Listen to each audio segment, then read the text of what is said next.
Hello' everyone, কি খবৰ আপোনালোকৰ? আশা কৰোঁ সকলোৰে ভাল। মই আজি আপোনালোকক এয়া কল পচলাৰ এখন ৰেচিপি বনাই দেখাম বুলি ভাবিছোঁ। তাৰ কাৰণে মই কল পচলাখিনি এনেকৈ কাটি অকণমান সময় নিমখত ৰাখি থৈছিলোঁ।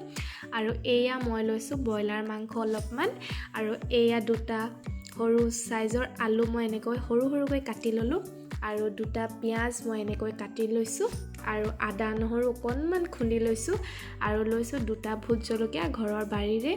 তেনেহ'লে আপোনালোকে ৰেচিপিটো মই কেনেকৈ বনাই দেখাওঁ আপোনালোকে চাই থাকক। সেইখন গৰম হৈ গৈছে আৰু মই এতিয়া ইয়াত দি দিছোঁ মিঠাতেল অকণমান সৰহকৈ দিছোঁ।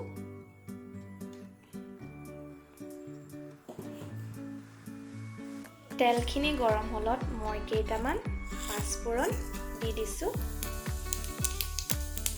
আপোনালোকে পাঁচফোৰণ নিদিলেও একো নাই, কিন্তু মই কেইটামান পাঁচফোৰণ ইয়াত দি দিছোঁ। আৰু এতিয়া মই মাংসখিনি ইয়াত দি দিম। ফাৰ্ষ্টত মাংসখিনিয়ে দিব লাগিব।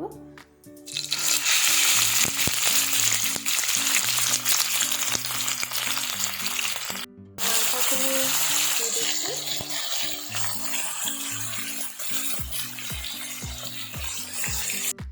আৰু এতিয়া ইয়াত মই এচামুচ হালধি গুড়া দি দিছোঁ।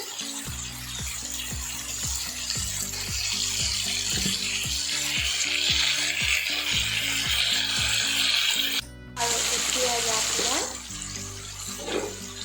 অকণমান নিমখ দিম, আৰু কাৰণ পচলাত অলৰেডি নিমখ দিয়া আছে, সেইকাৰণে নিমখটো মই বেছি নিদিম।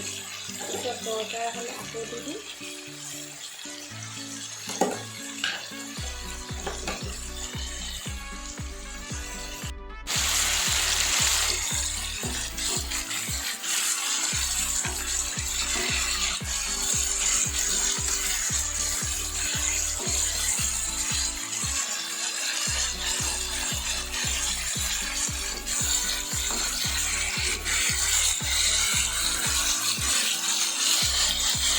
আৰু এতিয়া মই ইয়াত দিম অলপমান জিৰা গুড়া,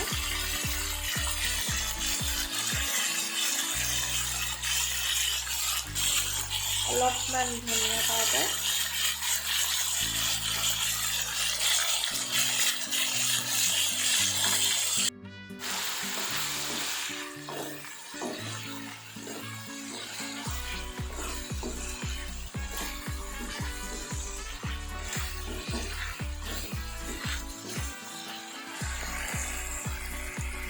এতিয়া দিম ইয়াত পিঁয়াজ,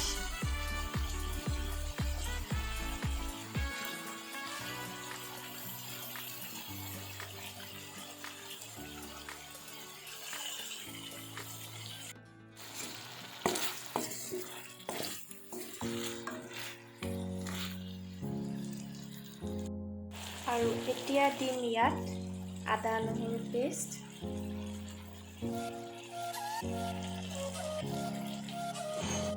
মাংসখিনি ঢাকন লগাই দিব দিম।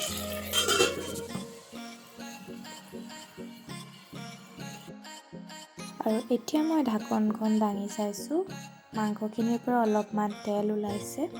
যিহেতু আজি ছানডে, সেইকাৰণে ভাবিলোঁ পচলাৰ লগত ব্ৰইলাৰ মাংসৰ এই ৰেচিপিটো বনাই খাওঁ, আৰু আপোনালোককো দেখাওঁ মইনো কেনেকৈ বনাওঁ। আপোনালোকে নিশ্চয় কল পচলাৰ লগত জ্বলা ভাজি খাইছে, কিন্তু ব্ৰইলাৰ মাংসৰ লগত এনেদৰে খাই পাইছেনে নাই কমেণ্টত জনাব। আৰু এতিয়া মই কাটি লোৱা আলুকেইডোখৰ ইয়াত দি দিছোঁ।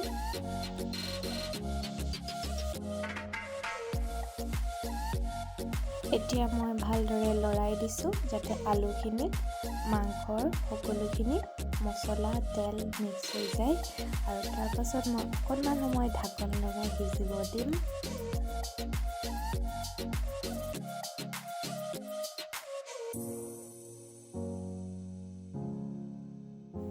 এতিয়া আলুখিনিও ভালদৰে অলপমান সিজিছে, আৰু মাংসখিনিৰ পৰা দেখিছেনে ইমান তেল ওলাইছে, আৰু এতিয়া ইয়াত পচলাখিনি দিব পৰা হৈছে।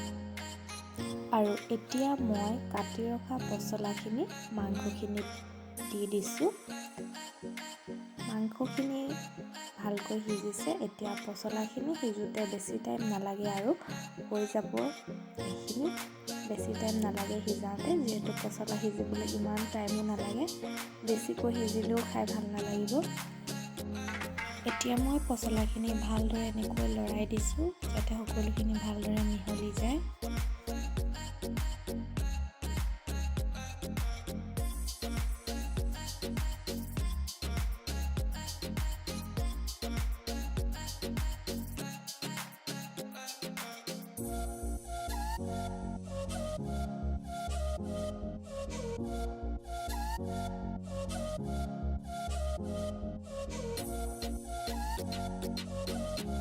পচলাখিনিও ভালদৰে সিজিছেগৈ আৰু বেছি সময় নালাগে। দেখিছেনে কিমানখিনি পচলা কাটিছিলোঁ, কিন্তু লাষ্টত কিমান অকণমান হৈ পৰেগৈ। সেইকাৰণে অলপমান সৰহকৈ কাটিব লাগে, নহ'লে লাষ্টত অকণমান হৈ পৰেগৈ পচলা চব্জি। সেইকাৰণে পচলা কাটিলে সদায় সৰহকৈ কাটিব লাগে, নহ'লে অলপমান হৈ গ'লে খাবলৈও মানে কম হয়গৈ। সেইকাৰণে জোখত কাটিব লাগে।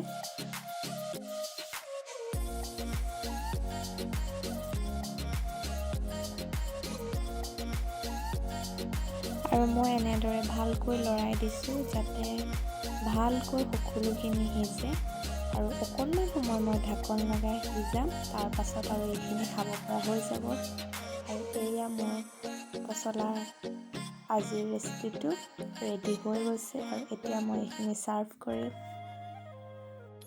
আৰু আজিৰ যদি এই পচলা আৰু মাংসৰ ৰেচিপিটো চাই আপোনালোকে ভাল পালে তেনেহ'লে প্লিজ লাইক কৰিব, কমেণ্ট কৰিব। আৰু যদি প্ৰথমবাৰৰ বাবে মোৰ এই ভিডিঅ'টি চাইছে তেনেহ'লে প্লিজ ছাবস্ক্ৰাইব কৰি দিব আৰু কাষতে থকা বেল আইকনটো প্ৰেছ কৰি অল কৰি দিব। তেতিয়া আহিবলগীয়া ভিডিঅ'ৰ ন'টিফিকেশ্যন আপোনালোকে পাই থাকিব।